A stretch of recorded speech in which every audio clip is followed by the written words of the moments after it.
Now, we've talked on here before about times when Hank wasn't treated the best, but his dolphin encounter was maybe, just maybe, a whole nother level of bad. That thing attacked me. That's not what my niece paid for, is it? No. Is it?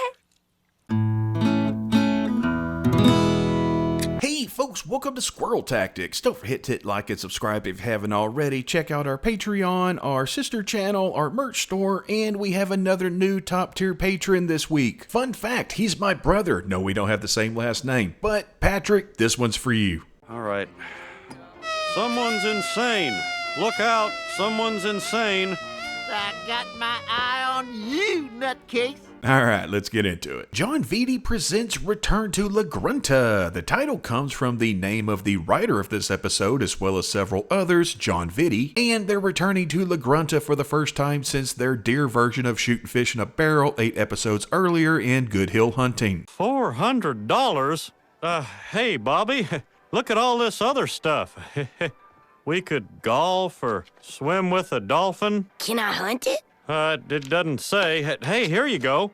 Museum of Miniatures. $40 and worth every penny if you ask me. This is an interesting episode for me because I spend part of it irritated with Luanne and the rest feeling pretty bad for her, so if anyone thinks I'm being too hard on her at first, just wait. We start off with Luanne asking Hank for money, a rather specific amount of money, though at least she's prepared for this with an itemized list to explain where every penny is going. Uncle Hank, can I borrow $22.50? I need $8 for the movie and $2.50 for popcorn, then $10 for dinner, and I want to play the claw machine. Now, some of you may be questioning those prices, but keep in mind that this was $19.99, where $2.50 was about right for a small popcorn. $8 is about right for the ticket. Granted, the average ticket price in $19.99 was $5.08, but that would include matinees. The typical price for an evening show was about $8. And that $10 for dinner is probably at a decent sit-down restaurant. This was back when extra value meals at McDonald's were like $3. Anywho, Hank gives her $60 instead with the expectation of her making it last, but she of course blew through it that night. And something I want to point out is that if Luanne had approached Hank and asked to earn some money, he'd probably be much more on board with it. Clean the gutters or weed the flower bed. Hell, she's a damn mechanic. Why is she not making money doing that? I've identified 2 of your problems, Bill. There's no oil in your oil pan, but lots of it in your windshield washer reservoir. I don't know if we can save this engine. Our best bet might be to take out the floorboards and make this a Flintstones car. I'd say you should donate it to charity, but charity people have enough problems. Instead, we get her sitting out on the curb trying to make money by selling Hank stuff. Again, he's probably got some stuff he's willing to pay her to do. That's my helmet phone. I'm sorry, but I can't just starve to death as convenient as that would be for you. There's no way she's going hungry. Hank isn't a fan of her staying with them, but he's not going to let her go hungry. And Peggy sure as hell ain't going to let her go hungry. We saw that after she moved out. Why? Are you hungry? Luanne, are you eating? Do you need money? Get my purse. No. Aunt Peggy, no. I'm on my own now, and I don't need help from anyone. Oh. But I am doing a book report on what people eat for dinner. So, what do you eat? Let me fix you a to-go plate. Also, yes, those helmet phones were real. Luckily for Luanne, Hank was coming back from visiting the hardware store where he became aware that La Grunta was hiring for golf course drink girls. And he informs her of such, which she's pretty excited about, though it's mostly the money and not so much the job. You'd have your own money. My own money. Nobody making me beg for every little penny like a dog. Yep, you'd show me all right.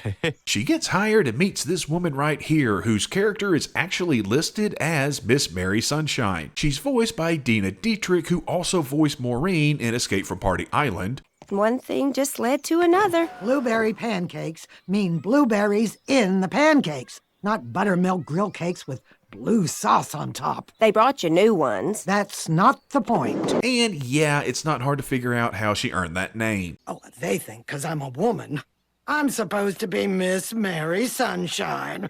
Well, the hell with that.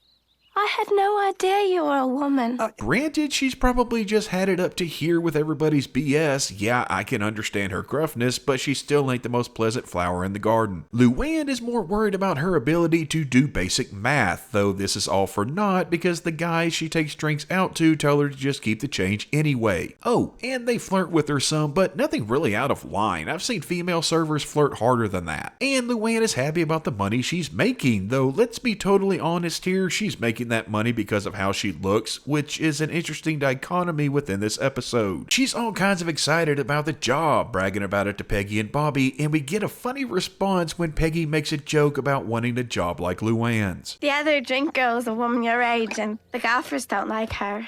I could be a golf course drink girl. Is there anything else I can get you, gentlemen? Bobby, don't let your father see you do that, honey. To be fair, pretty sure Peggy's slightly younger than Miss Mary Sunshine, but you never know. Maybe she had a hard life and aged prematurely. No matter. Luanne wants to get Hank a gift to thank him for helping her get a job, more specifically a job that pays well and she enjoys. Sadly, that's not easy to come across. And she wants to get him something that he'll enjoy, not pants like Peggy recommends, leading her to ask the guys in the alley about it, with her idea being to get him jewelry. That's a terrible idea. He doesn't wear jewelry. And Dale comes up with an idea that's worse than Peggy's. That's not what he needs. I know a man who can remove Hank's fingerprints for him. But believe me, pay the extra and get the $50 job. Yeah, no, don't do that. I'm willing to bet Hank would rather keep his fingerprints, and fun fact, fingerprints grow back. They're pretty deep in the skin, so you'd have to do some major damage to get rid of them, and I'm talking serious scarring levels here. And she doesn't find anything that seems to stand out while looking at the gift shop, but the suggestion of a gift certificate, as well as watching some golfers playing, well, golf, gets her the idea for what Hank would want. Makes sense. I mean, Hank loves golf. We've seen him play it quite a few times. Damn Russian titanium alloy. Dues are a 6-pack every 18 holes. What do you say? I accept your offer. And as new member, I move we kick those trees out. Seriously, you're on the bubble. Maybe it's just first hole jitters. Got any tips, Boomhauer? Yeah, man, I'll tell you what you do, man. You just keep that dang old arm straight, man. Y'all put your left hand still, man. Just speed it the hell up. Hell, he and the guys end up building a small course in their neighborhood complete with a putting green, and that ain't easy to do. Well, I've been asking for a batting cage since the day we moved in. Bobby? Shush. So yeah, getting Hank around to golf at La Grunta, that's a home run right there. Good job, Luanne. Good thinking. It's a round of golf. No, Bobby. No, the round of golf gave me the idea, but it's not. Dolphin encounter? That's right. Yeah, that's not what she did, because of course that's not what she did. She got him a dolphin encounter, something he has never shown any semblance of interest in. And I get that Luanne more often than not only has one oar in the water, but come on now. And Peggy, I just ate a watermelon seed. Oh my God, what if it grows in the baby? I don't want a watermelon baby! She knows better than that. Plus, to add to the idiocy and immaturity that is Luanne, when Hank has the rational idea of exchanging it for something he actually wants, you know, changing it out for what Luanne would have gotten him if her antenna was picking up all the channels, she starts crying and takes it personally. I get that she hates when her lack of intelligence is pointed out. Get that penguin back here. I'm not done. Yeah! Power to the people, comrade! Why, I say, you look good in red, Comrade Hill. What? All right. I gave you fair warning. Luanne, you're acting like an idiot. Oh, no. No. And it might have hurt her feelings that he didn't want what she got him, which I'm pretty sure she only got because it was more expensive. But because the crybaby is pitching a fit, Hank goes along with it. I've never climbed into a pool with a big fish. I guess it just never occurred to me, so maybe this dolphin confrontation would be something I'd be glad I had done after it was over. It's an encounter. Even better. Some people often say that Hank doesn't care about Luanne, but this right here shows he does. He knows he's right. She's an immature, emotionally unstable idiot. She is. She means all the best in the world and she's a sweetheart to her core, but she's still an immature, emotionally unstable idiot. What bothers me is that the gift is meant to make Hank happy, but she's against him getting something that makes him happy because it makes her feel bad. I can't tell if she's so stupid that she's being selfish or so selfish that she's being stupid. This is about Luanne giving herself a pat on the back, not about doing anything good for Hank. Anywho, the day of the encounter comes along and Hank tries to play it off like he's going golfing, but the guys already know somehow, so he just drops that act and heads off with the family to La Grunta. Now, it seems like La Grunta is based off of resorts like the Broadmoor in Colorado Springs, Colorado. They even kind of look alike. And apparently they offer a whole host of stuff to do, not just golf, dolphins, or shooting fish in a barrel. They have a store that sells red skeleton paintings. I am there. Although I do not like his clowns. Yeah, for those unaware, Red Skelton, in addition to being a comedian and talk show host, was a rather prolific painter. And though he did paint some landscapes and such, over 1,000 of his paintings were of clowns. So yeah, that's the joke there. It's like her saying she likes Jack Ketchum but isn't a fan of his horror books, or she loves Garth Brooks but not his country stuff. La Grunta looks to have quite the spread set out for brunch, including prime rib, which Hank is immediately drawn to. But no, Luanne has to again be selfish and not let Hank do something that he would actually enjoy. It's time for your dolphin encounter orientation. Boy, look at that beef. I never get to brunch. Luanne, the dolphin can wait. Let the man eat his prime rib. Quit being selfish. I'm willing to bet he's probably the one who's paying for that brunch anyway. Why not let him eat? And if Luanne's paying for it, that's even more reason to let the man eat. Instead, Hank has to sit through an orientation for swimming with a dolphin. And I get that for some of y'all, that would be awesome. But for folks like me, I don't have any particular want to go swimming, let alone with a dolphin. And I sure as hell wouldn't want to sit through an orientation led by this ass clown. One man who was healed by dolphins told me angels are dolphins who haven't learned to swim. Though while that's going on, his family is enjoying the meal he should have been enjoying, and Bobby gets introduced to these little things called capers, which are the edible flower buds of the caper bush that are typically salted or pickled and are often used in Mediterranean cuisine. They work with the salmon, they work with the little pickles, and I think they might work with fruit pies. Also have to mention the entire tray of bacon because it's an entire tray of bacon and that is what happiness looks like. What have we here? Hank gets through the orientation and prepares for his dolphin encounter, and what an encounter it turns out to be. It's the kind of thing that makes you understand what the Japanese are doing.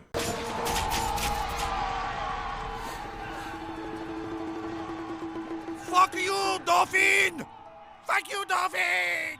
Now, to Luanne's credit, it does start off with Hank having a good time. Swimming with dolphins is a terrible idea if golf is an alternative, but it's still a nice gift for her to give. He seems to enjoy it, which is the point. Well, that is until Duke, yeah, the dolphin's name is Duke. Don't cross the Duke. Everybody knows that. Gets a little too wound up, if you will, and decide that Hank's just asking for it. What do I do? Have fun! Get the manager out here.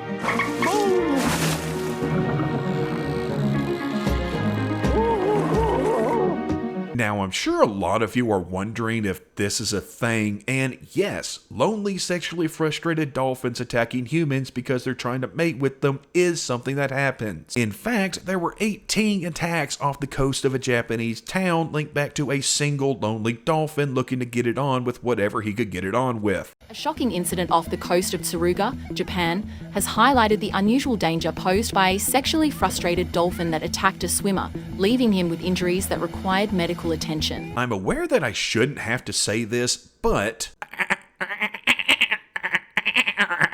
Yes, I speak Dolphin. All squirrels do. We're taught when we're rather young, and it's classified as to why. I couldn't find much about this happening to people in this type of situation, while swimming with a dolphin in captivity. Though, let's be honest here, it's not exactly an industry known for being the most transparent about things. I did find an article in the Washington Post about an investigation by the National Marine Fisheries Service into at least one woman being sexually assaulted by a dolphin, and it seems that this was looked at as normal, and the issue was that the trainers didn't get the people out of the water quick enough. Yeah, that was the real-life defense. It is something that can happen, and apparently Duke has a history of it. Anywho, Hank is understandably shaken afterwards, though he's only angry that he was attacked rather than because of what Duke was trying to do, which he was not aware of yet. Excuse me, is it safe to assume you won't be purchasing a videotape of your dolphin encounter? Get out of here! You're in trouble, all of you! That fish better have had its shots. The manager's called over while the trainer tries to calm Hank down and has finally explained to him that Duke was not trying to harm him so much as he was trying to know Hank in a carnal, non-consensual sense. And Hank's immediate reaction is totally justified. Oh my God. It's a compliment, really. However, Luanne has one thing on her mind, and that's sending the tape of the encounter off to When Animals Attack, which was a series of 4 specials shown on Fox in the 90s that featured footage of people being attacked by animals. That part seems pretty self-explanatory. It's the special everyone is talking about. Oh my goodness, oh my God. You got a second chance to catch an hour of the most terrifying animal encounters ever caught on tape. When Animals Attack, plus startling new footage. Monday at 9, 8 Central. Parental discretion advised.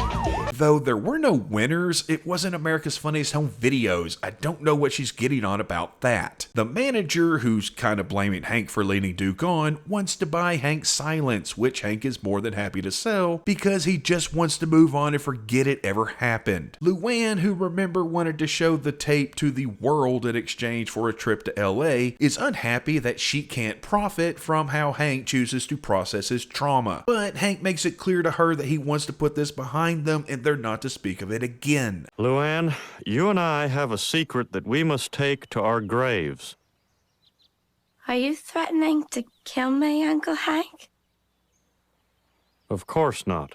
Hank does get a bunch of stuff from La Grunta in exchange for his silence, including a gift basket that allows Bobby to continue his love for capers. And though Hank seems like he's moved on and everything's fine, he starts to show symptoms of PTSD when he and the guys go fishing. It might have been caused by them drinking La Grunta microbrew instead of Alamo, as Dale points out. One of the few times that the guys together drank anything other than Alamo. Bill, you have to make a decision. We got red lager, pale ale, amber nut, honey I wheat. don't know. I'm too old to learn all this stuff. And the only time I know of where they did so without it being necessary due to shortage. But what matters here is that Hank has an episode where he kind of freaks out about a fish in his lap and the guys find it rather odd. It was an ugly fish. I got a little scared too. This was most likely caused by post-traumatic stress disorder or PTSD, and considering he was sexually assaulted and almost drowned by a dolphin named Duke, I wonder if that ruined John Wayne movies for him. Or it could have been he just didn't want to touch a fish. I don't know, I'm not a therapist. But my guess is PTSD. We see more of this later on when Peggy, like Duke, decides she wants herself a servant of some hanky-hanky burnin' love. Well, more so that she wants to get pregnant and she's checking her temperature. Apparently women have slightly higher temps when they're ovulating. And Bobby interrupts to drop off some mints to put on their pillows because he's doing a turn-down service thing, but that's not important. What's important is Peggy hits the number she's looking for and is ready for action. However, Hank is not. Oh, yeah.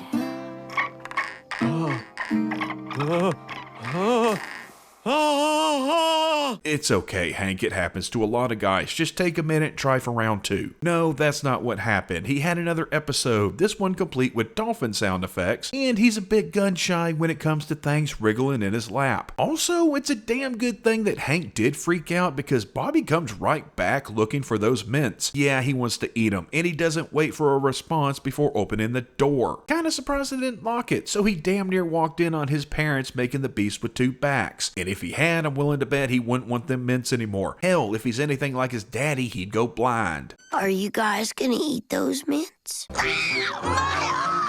Anywho, Luanne is back at work, no sign of Miss Mary Sunshine, and she brings a drink out to the same golfer we saw lightly flirting with her earlier, except this time he does not flirt. He just straight up starts groping her under the false pretense of showing her how to putt. Now, I know I don't have to tell you guys not to do this like I do with the Dolphins, but yeah, this is not okay. This is totally wrong and a form of sexual assault. Luanne beats a hasty retreat because, I mean, do you blame her? How far is Handsy McGee there trying to go? The problem is, well, another problem. What happened to Luanne is obviously already a problem, is that she looks at it the same way that Hank does and keeps her mouth shut. Even though she has a PTSD episode like Hank where Bobby touches her and she jumps. Now, granted, Bobby, why are you touching your cousin's rear end like that? It would be different if her shoulder wasn't right there. He didn't mean anything by it, but still, watch the hands there, Bobby. And at this point, I feel bad for Luanne. I still stand by everything I said in the first half or so of this video, but what happened to her was of no fault of her own. She admits to Bobby what happened with the guy groping her, and Hank overhears, immediately wanting to report him, which they absolutely should have. There is no place for that kind of behavior. However, Luanne wants to handle it the same way that Hank is handling his situation and not tell anyone, though there is a difference there. So this may not be a popular opinion, but Hank and Luanne are not dealing with the same thing, mostly in terms of how it's typically handled by other people. With Luanne, if she talks about what happened to her, it'll at least be taken seriously. Yes, there are assholes out there that might ask questions they don't need to ask, or perhaps say that she should have been more professional, and luckily those people more often than not get shouted down by folks with common sense. Not always the case, but the vast majority of men are going to want to help Luanne like we saw with Hank and Bobby. But Hank? Let's not forget how often sexual assault against men is played as a joke. Oh, say, can you see by the dawn's early light that so proudly... How many times have y'all heard don't drop the soap jokes about prison? I mean, for crying out loud, when he does finally open up to the guys about what went down, this was their reaction. It's the Dolphin who ought to be ashamed of himself. Yeah, Luanne opened up and got sympathy. Hank opened up and got ridiculed. Welcome to being a male. Also, keep in mind that Hank wanted Luanne to report wrongdoing. Luanne wanted to take the tape of Hank's assault and put it on primetime nationwide television for all to see, just so that she could get an imaginary trip to Hollywood. There's a tad bit of a difference between those two reactions. And just to be clear here, because I don't want people coming for me down in the comments, I am not in any shape, form, or fashion diminishing what happened to Luanne. She was sexually assaulted, which is wrong. Unequivocally wrong. He was wrong to do it, and the guys that just stood there and didn't say anything were wrong for not stopping it. We clear on that? Nobody's gonna be jumping to any crazy conclusions down in the comments, right? Okay? Cool. Anywho, Luanne decides to dress down, I guess would be the way to put it. She borrows some clothes and what I'm guessing is a pair of Peggy's glasses. Not quite sure how well she can see through those. And it's rather sad that she feels she needs to do this. Not quite as sad as the fact that the caper supply at the Hill home is apparently starting to run low. Dad, we're down to 2 jars of capers. Well, we can't get any more. What does that mean? How hard can it be? You don't want to know. Yeah, sorry there, Bobby. Hank got them capers the hard way and it ain't happening again. Also, is he putting capers on cereal? Come on now, Bobby. If they didn't work with fruit pies, I don't think they're going to work with cereal. Peggy notices that something is up with Hank. Him freaking out in bed apparently wasn't enough of a flaming red flag. And after closing the door to the kitchen, it's a pocket door that we don't see very often, he tells her what happened and admits that he feels better about letting it out. Peggy, to her credit, is very supportive, so props to her for that. Though she's also kind of curious about certain aspects that Hank isn't the most comfortable talking about, like what dolphins have going on down there, which, by the way, it's retractable. I'm sorry. He is a mammal and would have mammalian organs, roughly in proportion to body size, I'm guessing? That's enough talking about it for now. When he opens up to the guys, the one and only person to come to Hank's aid, after laughing for a second, is Bill, who really only does so because the same thing happened to him twice. See, I told you Duke had a history of this. I also just realized that the Weinstein dolphin and the cat that makes life hell for the hills are both named Duke. Do you know what kind of dog you're getting? No, but his name's Duke.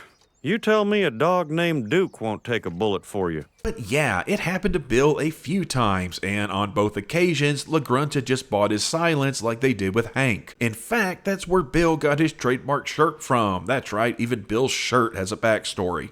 It happened to me. The same thing happened to me 6 years ago. And 4 years ago. What? Oh, yeah. We also learned that the dolphin encounter cost $150. That sounds about right. SeaWorld charges $99. But that's just to interact with a dolphin on a ledge. They don't actually swim in the pool with them, though that does include wetsuit rental, so yeah, that's something. Knowing now that he wasn't an isolated incident and that Duke was going to continue doing this and had already done it to who knows how many people, he collects everything that La Grunta gave him, the beers, the shirt and robe, the capers, and unfortunately for Peggy, the slippers too, Peggy. Oh, a pair of slippers isn't going to give you your dignity back. You were humped by a dolphin. Come on, Peggy. Hank gathers it all up and takes it back to the trainer. Not sure why he didn't go to the manager. He's got a lot more power and seems more, let's say, even-keeled. That's so true. You're so wise. Versus the trainer who reminds Hank that he signed a non-disclosure agreement and threatens legal action if he informs the public of Duke's history of debauchery, which sends Hank away, but this guy still ain't right. Why must you speak through guys like him? Why is it never me?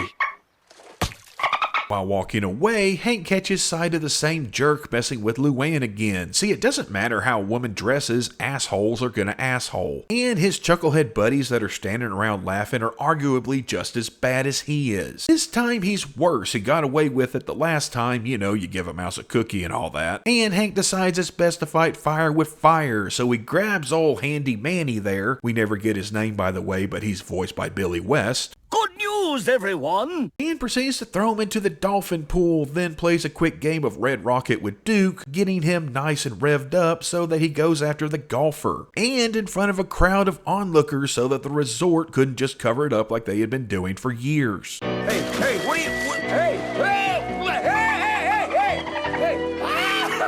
During this, Luanne, seeing Hank stand up for her and the other guys driving off in fear as fast as a golf cart can go in fear, gets the courage to get rid of her baggy overclothes, much to everyone's enjoyment.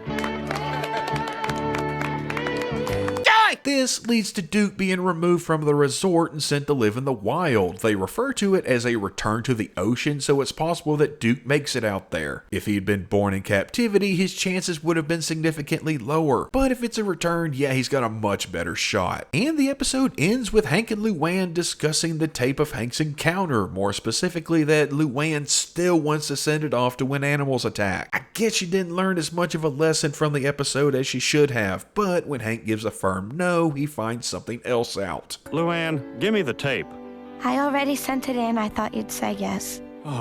So, Jon Vitti Presents Return to La Grunta. I enjoy the episode. It has a lot of great lines. The humor is on point. It tackles some real-world issues. I still get annoyed by Luanne several times throughout the episode. It bothers me that as clear as Hank was about not sharing a video of his sexual assault by Dolphin with the entire country, Luanne does it anyway because she thinks she'll get a trip out of it. Seriously? Would Luanne want Hank to do the same thing to her? Look, I get that she's young and dumb and all that, but man, there is no excuse for that from me. I don't care. A person gets sexually assaulted and she's giddy about sending footage of it off to what amounts to Fox's version of America's Funniest Home Videos. What, does she want the entire country to laugh at and ridicule Hank because he was sexually assaulted? I get that nowadays we have a culture that's more in line with sharing stuff like that. You could find stuff that's like that or worse on TikTok. But that's bordering on morally bankrupt territory. I like Luanne. I do not like talking badly about her, especially in this episode because she became a victim as well, which just kicks my bewilderment of her behavior up a notch. Damn! Because at the end she sent it in anyway and didn't see a problem with it. Did she learn nothing? Luanne, I thought you were smarter than this. I did. My sadness, confusion, and irritation with Luanne aside, it was interesting to see how Hank dealt with his negative experience. I totally get why he chose to deal with his trauma the way he did, though my issue is with how all of his PTSD symptoms just magically went away. We never see or hear any consequence from this episode going forward. Like, what happened? Because he talked about it, just poof, no more PTSD. That is not how that works. But all that aside, it's still a good episode. It's worth watching with a little Cabot cheese to munch on. Boy, that cheese. It was certainly memorable, and if nothing else, we know that there are things that can ruin fruit pies for Bobby other than dirt, and that's capers. That was a real disappointment. I'd rather not talk about it. Thanks for watching, folks. We'll see y'all next time. I tell you what, man, that boy need, man, a dang old electronic systems, man. I never don't miss me, man. Check it out. Okay, wake up in bed about 5, and then go up and have beers, and then go and hang it out of auto store, and go pick up that, come back and work nap, and maybe do something like that. Oh, man, it's a dang old Wednesday, man.